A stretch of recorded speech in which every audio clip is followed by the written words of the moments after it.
homogeneous equations have at least a couple of really useful properties that are valuable to remember as we go forward. So recall that a homogeneous system is just one where the constants are all zero. The constant vector b is equal to the zero vector. So we can have equations like 3x plus 4y equals 0, 2x minus 6y equals 0, and our b vector is going to be made up of the constants on the right, and we see that b is equal to the zero vector here. Now, a couple of properties. One that's almost trivial to see is that x equals the zero vector is always a solution. So as an example, to illustrate this, let's say that A is a 2 by 2 matrix comprised of coefficients A11, A12, A21, and A22. Remember, the subscripts indicate the row and the column. So A11 is first row, first column. A12 is first row, second column. And now if I want to show that x equals the zero vector as a solution to this, then what I need to show is that ax equals the zero vector. That in other words, when I multiply A11, A12, A21, A22 by 0 and 0 for, let's say, x and y, that I'll indeed get the zero vector. Well, it's not super difficult to work this out. We get 0 times the first column plus 0 times the second column.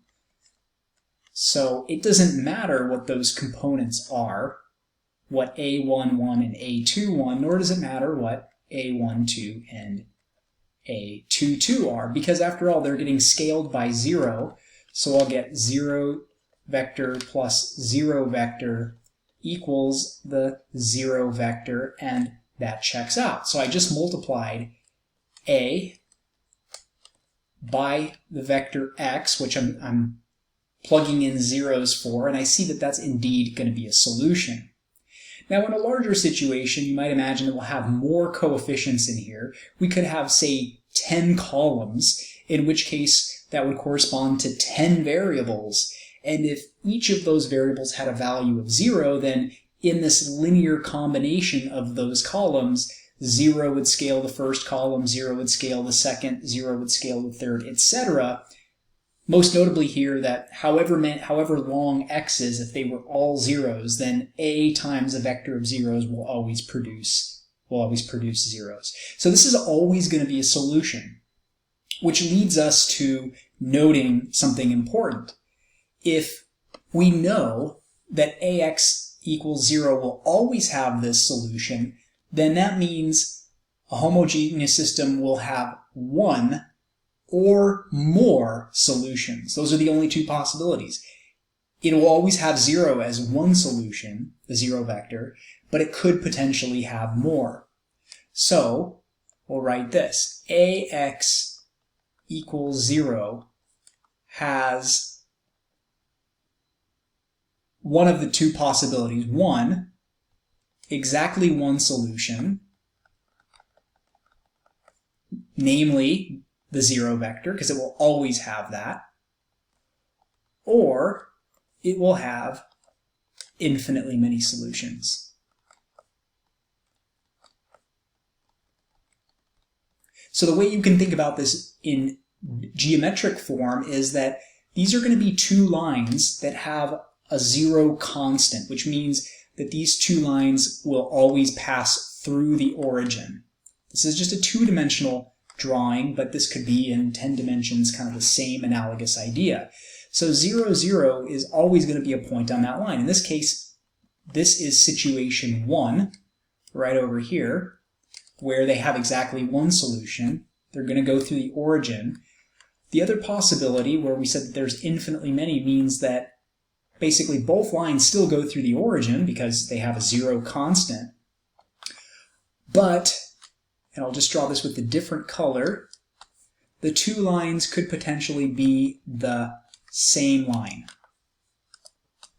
Okay, so they are same lines through the origin. So this system is a system of lines that always pass through the origin. So it always has the origin as a solution, but if they're potentially the same line, same plane, same hyperplane, whatever dimension we're in, then there will be infinitely many of them. Another good property is that if we find two solutions, now this means that really the system has infinitely many of them, then if we find two solutions x1 and x2, both being solution vectors, then you can add them together to get another solution. Here's why. And this comes from one of our properties, that being the distributive property. So to show, or what we want to show, is that A times the sum of these solutions, that produces the zero vector, right? Because in order for a vector to be a solution, when it multiplies A, you have to get the zero vector. Okay, what do we know? Well, we know that x1 is a solution, so that means that ax1 will produce the zero vector. So geometrically, we can think about that as there's some vector that when it gets transformed by A, it becomes the zero vector. And since x2 is also a solution to the homogeneous equation, that means ax2 is also equal to 0.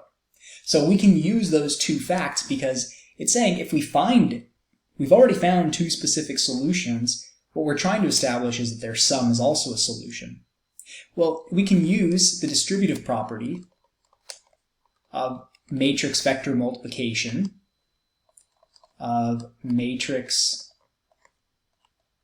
vector multiplication. And when we distribute that matrix, we get A times x1 plus A times x2. Now, since we know that they're each a solution, we know that ax1 will multiply to give us the zero vector because x1 is a solution. ax2 will multiply to give us the zero vector because it is a solution, and when you add two zero vectors together, you get the zero vector, and that checks out. So what this property really does is it allows us to form new solutions from existing ones. So for example, if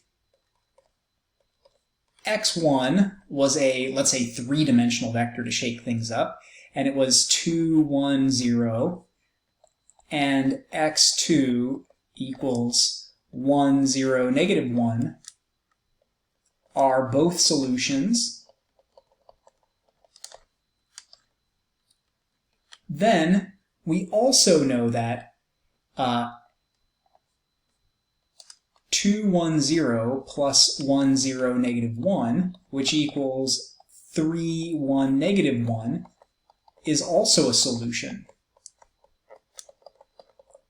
But here's the beauty of this infinitely many. Well, now we have three solutions, right? Let's refer to this guy here, this one that we generated. Let's call that guy x3.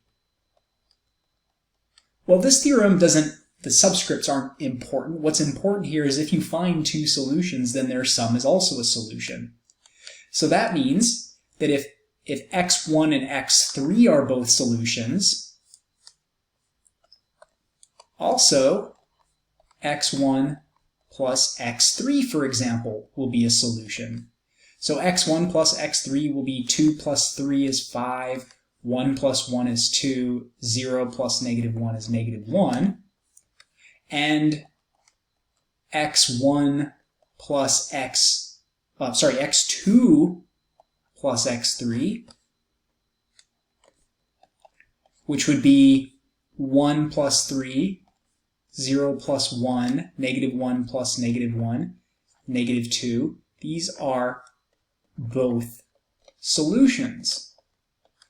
And now we've kind of come up with these two new solutions, which we can maybe call x4 and x5, And you can see that we can kind of keep doing this. We can now say, well, x1 plus x3, x1 plus x4, x1 plus x5 is also a solution, x2 plus x4, x2 plus x5, x3 plus x4, x3 plus x5, these will all be solutions. So we started off with 2, and now we're able to continue generating these new solutions into infinitude.